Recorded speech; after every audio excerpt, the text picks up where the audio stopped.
This is Lee Tarriott from PW Mania with the one, the only Nina Samuels. Nina, how are you doing today? I'm doing really good, thank you. I feel like in the UK we're prepping for Vegas by finally having some good weather. So I'm finally getting to understand what the sunshine's going to be like. Now I'm not comparing it to desert weather, but it's definitely helping get me in the mood, get me excited for everything to come. It's mad, isn't it? Sunny every day, it almost seems all the way up to. I mean, I'm flying Yeah. out at the weekend, and it just Mhm. feels like, yeah, it's never happened in England that we have that much sun all this time. So definitely good vibes going into Vegas. And I mean, for yourself, it's a huge vibe going into Vegas because Yeah. you're defending the title in a triple threat match at a massive Progress show. How are you feeling about it? I'm so excited. It feels wild to say 11 years into my career, all the things I've done, I'm actually making my US debut, Wow. is which I'm so excited about. I've had near misses, near misses a few times, but now I feel like everything's worked out the way it's supposed to be. Because if there was ever going to be a delay in me making my US debut, that delay was to facilitate me walking into Vegas WrestleMania weekend, Progress Wrestling Women's World Champion. So I am delighted with how it's turned out, and I'm so pumped to bring the Nina Samuels show to all the fans in Vegas. I bet. And I think, it's this year has kicked on from what was last year. I mean, I saw your social post and you said 2024 was your greatest year in the ring. Yeah. Tell me a little bit about like the last sort of 18 months and how you feel things have led up to what is now your American debut. I think I don't know if I can pinpoint it to one specific moment. I think it's just been a steady journey of realizing who I am, realizing what I bring to the table, and working out how I can bring that to the table consistently every single time so that the Nina Samuels brand is untouchable. And I guess I never had these aspirations of doing the whole Nina 10 belts run, which happened twice. It just sort of steadily happened. I think at first off, I realized I was like, oh wow, I've got up to four. That's pretty cool. And then it just sort of kept snowballing from there. But I think it's just there's a lot of hard work that's gone into it, and not just with the in-ring stuff, with the out of the ring stuff as well. Working on storytelling, Mhm. trying to figure out a way where even still being Nina Samuels, I can try and make each title reign a little bit different. Fitting where Nina Samuels fits in that specific promotion, who are going to be the best characters to interact with in that promotion to get the best out of it for everyone. So yeah, as I say, I don't think it's been a specific moment, but I mean, progress definitely. I have had a lot of those big moments. If I take it back a little bit further than 18 months ago, I think the Clock Strikes Midnight match with Alexis Falcon Oh, was a big moment for both of us and a big moment for women in progress, I feel as incredible. well. I find it amazing that people still come up to me nearly 2 years later talking to me about that match. And, I think the impact that we had with that, I think was great for the women's division, but also for us as individuals. And then, carrying the theme on last year at Strong Style, I feel like we only had one women's match in the whole weekend, so we had to make an impact. I feel like a lot of people came out of the weekend talking about that match, so that being the ladder match with Yeah. Lizzie, with Kanji, and with your former champion, Rio. So yeah, I think moments like that definitely had a big impact. And for me, I said it was my best year in wrestling, and my last wrestling moment of 2024 was winning the Progress Women's World Championship. And given that I debuted in Progress back in, I think it was 2017, a long time ago, Yeah. um, it felt like a long time coming. But at the same time, I don't wish it happened earlier, because I think the way it happened, how it happened, making that big impact to close out the year, snatching Rio's chance of becoming the longest reigning champion. Love that for me. I'm so happy with how it all went. And that's the thing when you talk about sort of your debut in 2017 up to now, we're going to a massive show that's going to Yeah. have lots of eyes around the world, both live in the audience and watching across the world. How do you see the difference in your time when you started at Progress to now? Obviously, every career progresses, and you've had an incredible run. But what do you see differently about the company and about yourself from the time that you started to now? I mean, the company we obviously had since 2017, there's been a change of management, change of roster. I mean, if you compare your roster 2017 to your roster now, there's barely anyone that's still the same. I mean, if you take the last show, there was me, there was Eddie. Compared to 2017 roster, I think that might be it. I mean, Michael Oku was coming up at that time in your, but I think it might have been Endeavor. Apologies if I'm incorrect there. But, Yeah. the points will stand. It's a completely different roster. There aren't really any of the same faces. Oh, wait, hang on. I forgot my opponent in that match, Millie McKenzie. We made our Is chat with David on the same show together. Oh But yeah, the wow. roster has changed drastically, management's changed drastically. But in terms of for me and where I fit, um, aside from a brief little story when I first came in, my main time in progress during that period was with House of Couture with Ginny. That's right. And I absolutely loved being a part of that. Like Ginny is still one of my close friends, so it was great working with her and learning from her at the ring as well. I learned a lot about how to be ringside. If people want to go back and analyze, we made a lot of mistakes with not knowing where we're meant to be at the right time, not understanding the rules. But it was a great learning experience. But I feel like my early part was very much associated with being part of the House of Couture. And then even in the breakup, I still didn't really know who I was. It was just sort of in the default of how I felt in that moment with the breakup of House of Couture.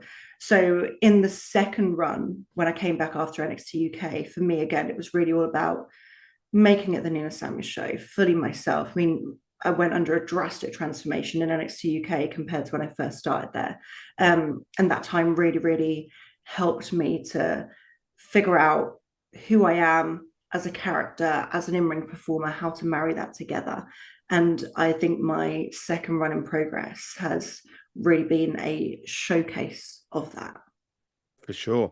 And I think then when you talk about that NXT UK run, because you were so prominent in it, both on the mic and then in the ring and the storylines, how important is that moment or that sort of period in your career in terms of shaping who you were in the ring and out the ring, interacting with crowds and obviously working in front of the TV cameras? How important has that been to you? Like I can't understate how much I learned in NXT UK. Like, you know, there are things I wish went differently for me. Obviously, I wish that I was wrestling more, having more time in ring for those matches. But everything I learned there was so valuable. Like I say, I managed to create an identity for myself there because I realized when I started that I really didn't have one, Mm. which wasn't as apparent to me when I was on the independents before, going from promotion to promotion. But when you see yourself in that TV episodic format, you really see and you are really exposed to who is a prominent presence, who is a character, and who isn't. And to start with, I wasn't, and I had to figure that out. And at the performance center, I learned so much. Like it was sometimes difficult applying it within the parameters of the TV wrestling, but I feel like since I've left, I've been able to apply that a lot more and get a lot stronger, more confident. And like you say with the mic stuff as well, like the Nina Samuel show in that form with the interview show got so much bigger than I ever thought it was going to get. And, I can't deny how much that's helped me coming out of there because, it's boosted my name. It's gotten me opportunities I maybe wouldn't have done if I didn't have that NXT UK name behind me. And I love hearing how many people that connected with. I think especially NXT UK during lockdown was a big savior for a lot of people and something Oh for people yeah. to really connect with. And I love going around the world meeting fans and hearing what they connected with, hearing what some of their favorite Nina Samuels show were, even sometimes having fans come and do the Nina Samuels show poses and stuff. So, it's very cool that it was able to connect with that Yeah. many people. Yeah, and that just shows because as you say, you come back into the independent scene and you smash it wherever you've gone. I've seen you at Pro Wrestling Eve, Hustle, where you're smashing it. Progress, of course, Mhm. we're showing that. How do you feel that different promotions differ in their crowds, and how do you sort of alternate what you're doing? Because obviously, independent crowds can be quite boisterous. How does Yeah. that, do you enjoy, do you revel in that sort of working different crowds and obviously working on the fly based on what they're doing? Yeah, I love working with crowds so much. Like I always think like people always say about the importance of your entrance to, connect an audience with who you are. For me, my entrance is as well is me getting to know the crowd, me getting to know the crowd and who they are. Mm. Looking at who are the ones that really want to get involved, who are the ones that are happily sitting back and watching, because then to me that makes for a better crowd experience during the matches as well, because you know who the ones that you're going to make eye contact with on certain moments that are going to get certain responses, and learning how to adapt for different crowds is so helpful as well. So Progress, like you say, you're pretty much all your die-hard fans that absolutely love, live and breathe wrestling. They're going to have a certain different response to things compared to like Hustle that you mentioned. Hustle is it's an incredible crowd for a different reason. There Mm. are so many first timers in that crowd. There are people where that's their only exposure to wrestling. So again, you can have fun with it in a different way because you're sort of educating them to stuff as you go, and they're reacting completely differently to how a Progress crowd would. But I think sometimes people think if you're going to those diehard wrestling fans, that means that they just want to see all the moves and all the stuff. It's like, no, they want to have fun as well. Mm.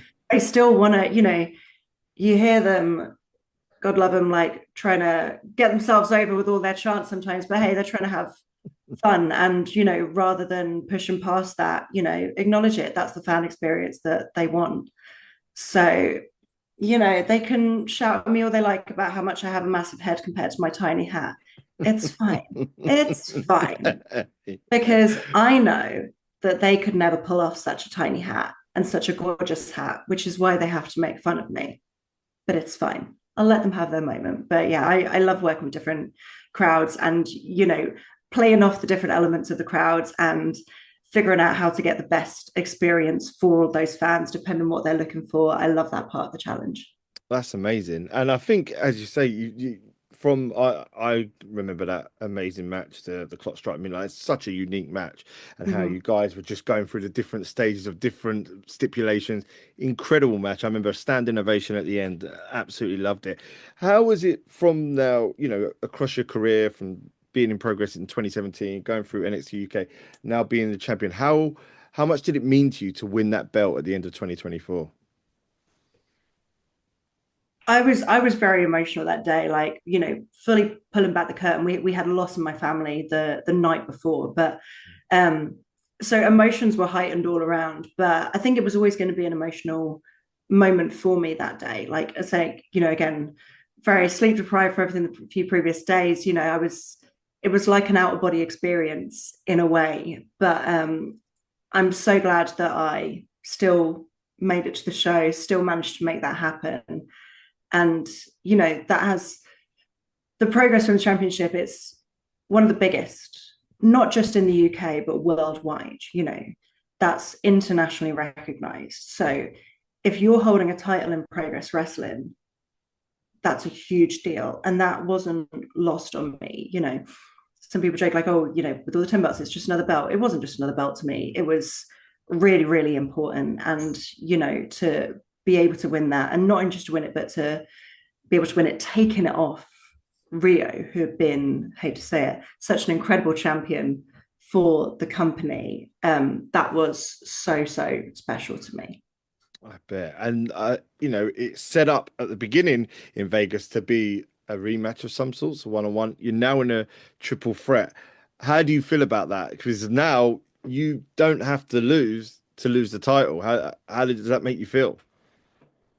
Yeah. So some people might question the logic of why I chose to accept adding Vert to the match. But you got to understand, I think one of my strengths in ring is psychology and understanding my opponents. Me and Rio had wrestled before. We had wrestled for a long period of time. She won.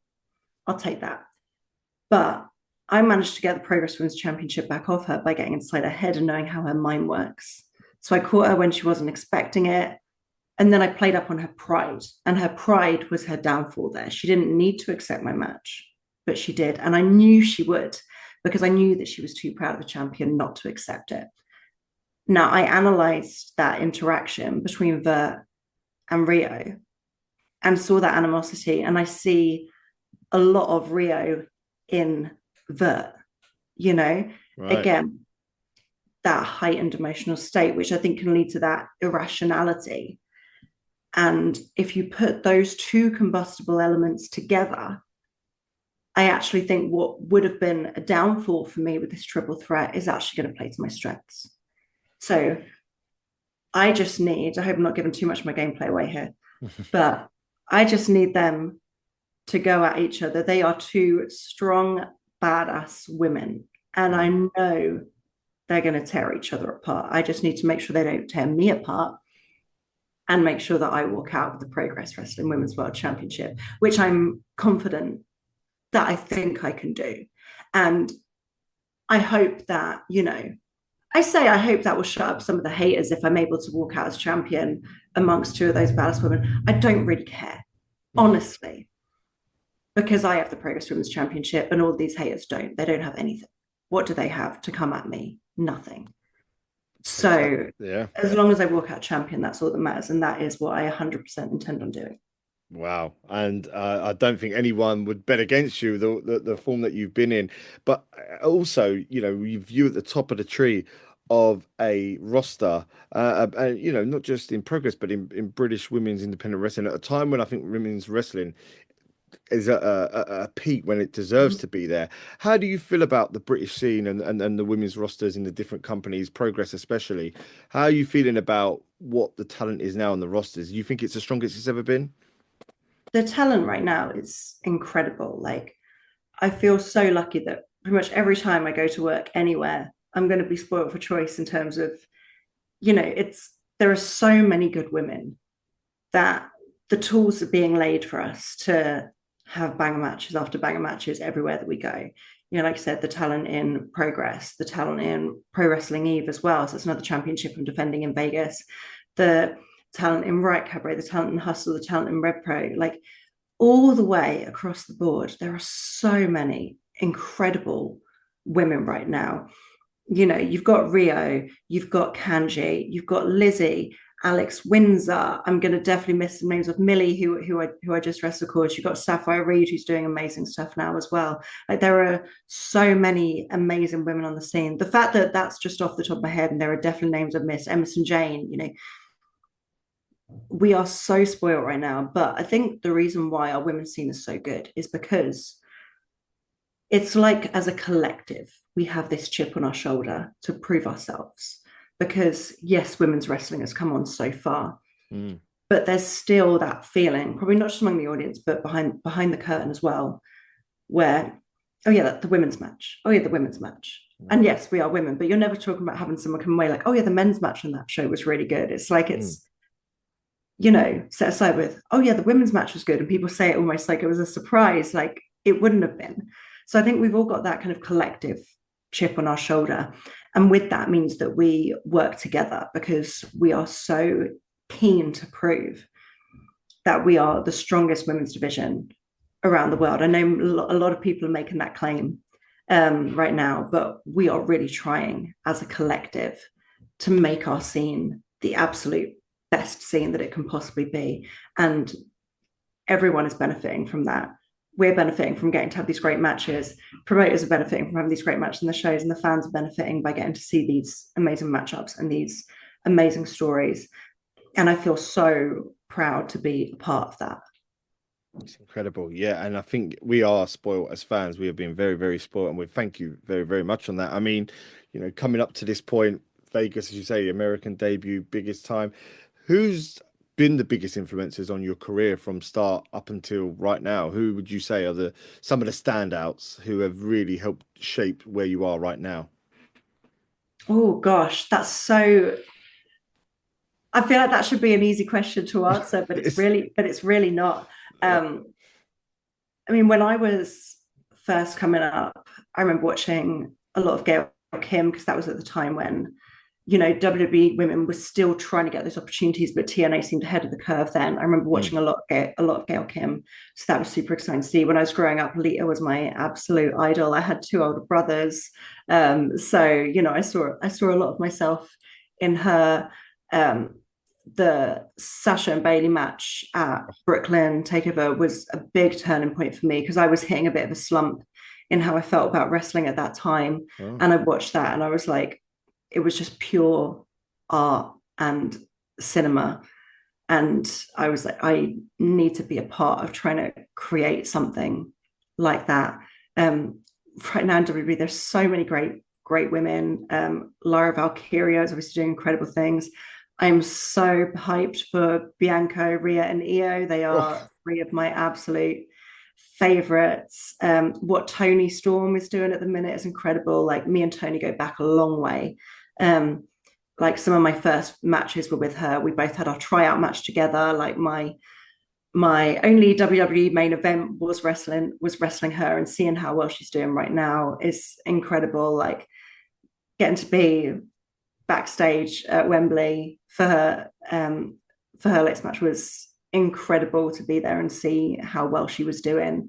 Like honestly, we're so spoiled for choice. And like I say, all the women that I said before that are around me inspire me to constantly be better because everyone on this scene here in the UK is upping their game, and that inspires me to continue upping my game as well, so that I'm not getting left behind and so that I'm keeping up with everyone as well. So, as a collective, that really inspires me as well.